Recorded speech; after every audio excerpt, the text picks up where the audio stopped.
Assalamualaikum warahmatullahi wabarakatuh. Waalaikumsalam warahmatullahi wabarakatuh. Nun sewu bapak-bapak, so ibu, saudara-saudari saderengipun. Saya bertanya, saya minta maaf sebesarnya kalau bapak ibu sampun pirsa. Dan ini menginjak pertanyaan yang pertama Pak Ustadz. Nggih, sinten niki? Oh, iya Pak Ustadz. Nama saya Subandi. Oh, nggih. Dari pembinaan Purwodadi 1 Pak Ustadz. Oh, nggih, alhamdulillah. Saya tadi kesini nyepeda. Nyepeda ontel atau Nyepeda motor. ya. Ya, alhamdulillah. Ya, Masih. nama saya Subandi. Sebentar. Kebetulan Punya SIM tidak? Punya Pak Ustadz. SIM-nya masih hidup? Masih. Nah. Kok pelan sekali? Enggak, saya sudah tidak punya istri Pak Ustadz. SIM, surat izin mengemudi, bukan Ya, istri. ya punya tuh Pak Ustadz. Oh ya punya. So enggak punya berani menyepeda sampai sini. Ya. Pakai helm? Pakai helm tidak tadi? Pakai Ya. Ngebut? Saya nganti ya Pak Ustadz. Ya, ngebut atau pelan-pelan? Ya pelan tuh orang. Ya. 2 jam Pak Ustadz. Oh ya, alhamdulillah. Nyampe. Ya pelan-pelan semaksimalnya, ndak usah ngebut-ngebut ya. Enggak. Apa enggak ada yang derek ke jenengan? Boten. Yoswa berapa sekarang? Usia berapa? Baru 74. Alhamdulillah. Belum 80 ya Pak Ustadz. Ya, Nyampe enggak kira-kira ya? insya Allah nyampe. Ini ya luar biasa. Ya, 70. nyepeda. Sebabnya kenapa saya nyepeda? Kalau naik kendaraan roda 4 itu mabuk Pak Ustadz. Itu mabuk yang tidak dosa. Dan nanti kesini mau mendengarkan Pak Ustadz. Nggih, ada yang derek ke harusnya. Ya, Nggih. alhamdulillah. 74 tahun Bapak dan Ibu. 74. Masih Allah beri kekuatan nyepeda dari Purwodadi ke sini. Alhamdulillah, tiap minggu Pak Ustadz saya. Alhamdulillah. Kemarin ya kesini. Ya, mudah-mudahan termasuk salah satu yang disabdakan oleh Nabi. Amin. Khairun nas, sebaik-baik manusia, Amin. mantola umuruhu wa hasuna amaluhu.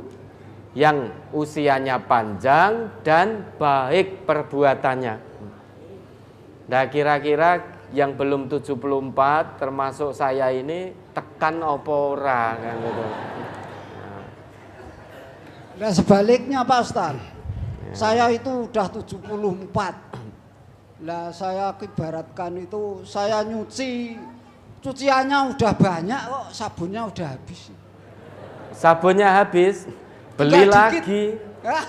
Gitu Pak Ustadz, iya. Ya, pun monggo mudah-mudahan Ya, Allah saya meridai. suatu pertanyaan yang ke-1 Pak Ustadz. Pertanyaan pertama.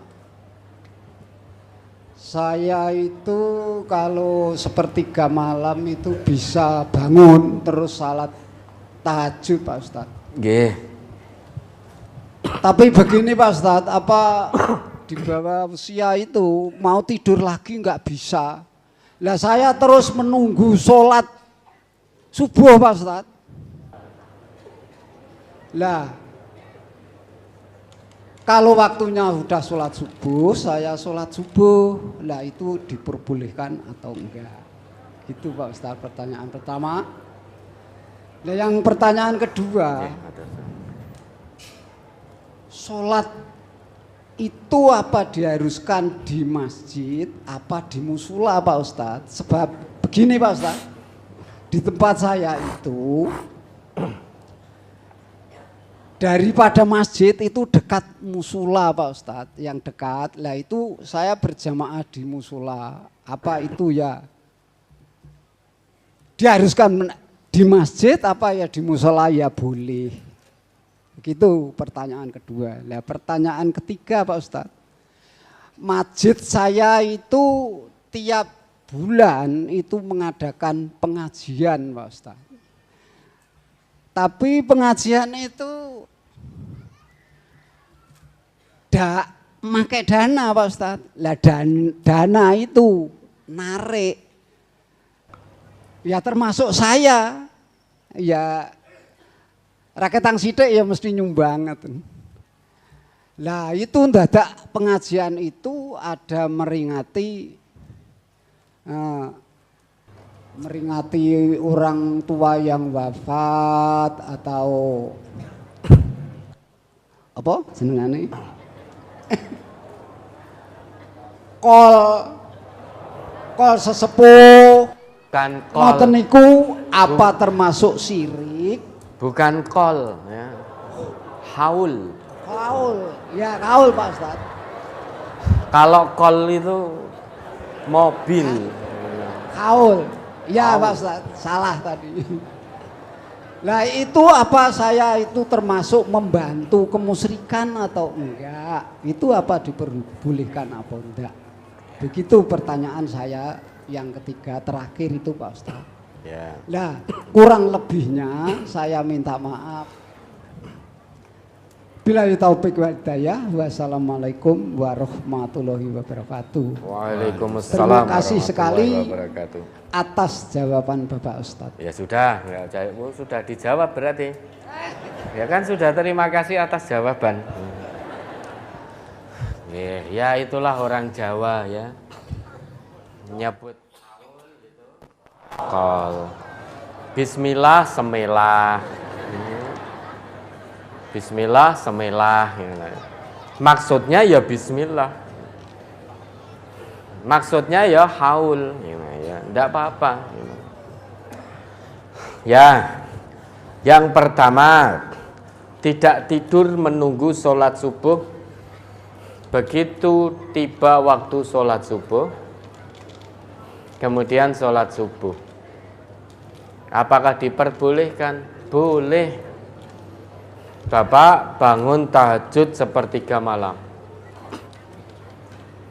Kemudian sesudah tahajud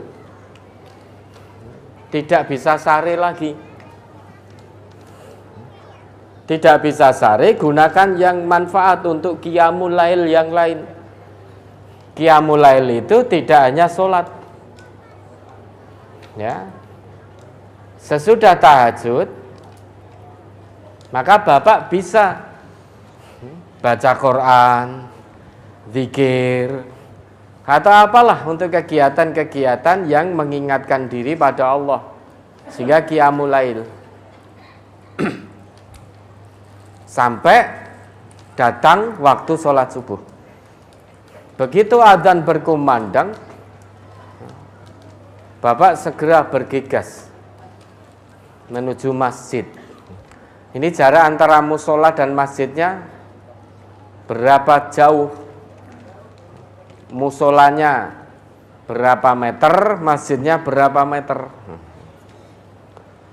Yang membedakan masjid dan musola itu apa tahu? Itu sama-sama tempat untuk sholat berjamaah.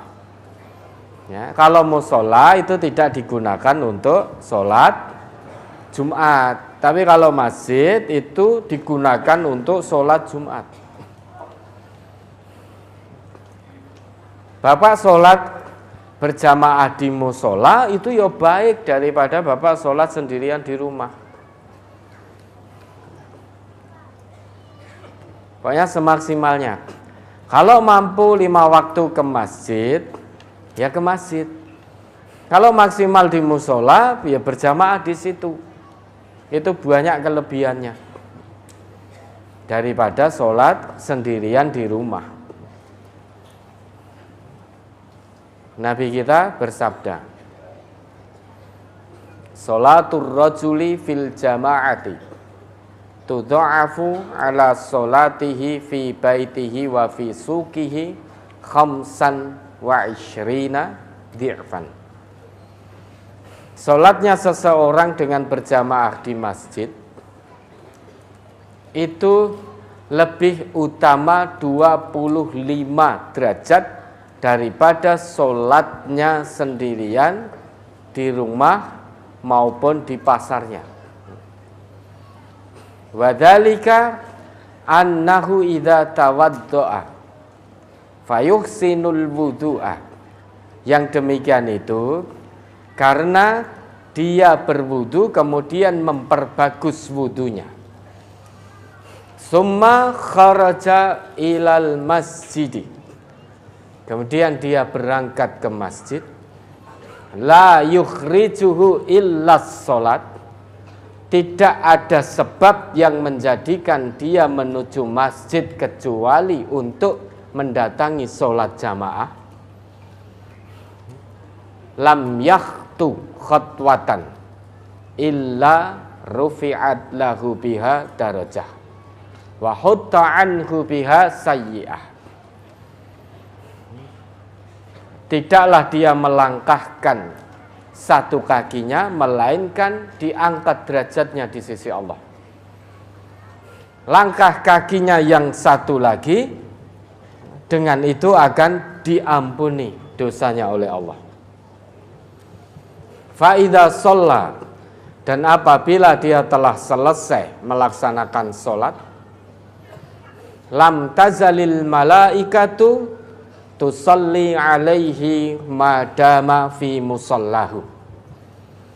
Malaikat terus menerus mendoakannya selama dia berada di tempat sholatnya dan selama belum batal. Apa doa malaikat? Allahumma salli alaihi, Allahumma arhamhu. Ya Allah, berilah berkah kepadanya. Ya Allah, berilah rahmat kepadanya. Wala yazalu ahadukum fi sholatin man tadaras sholah. Dan senantiasa seseorang di antara kalian dinilai sholat selama masih menunggu sholat berikutnya, yaitu ketika masih di tempat sholatnya. Itu masih dihitung sholat selama belum batal. Lah nanti kalau sudah batal atau meninggalkan masjid, maka sudah tidak dihitung sholat. Hadis ini merupakan keutamaan, motivasi untuk kita mendatangi sholat jamaah di masjid.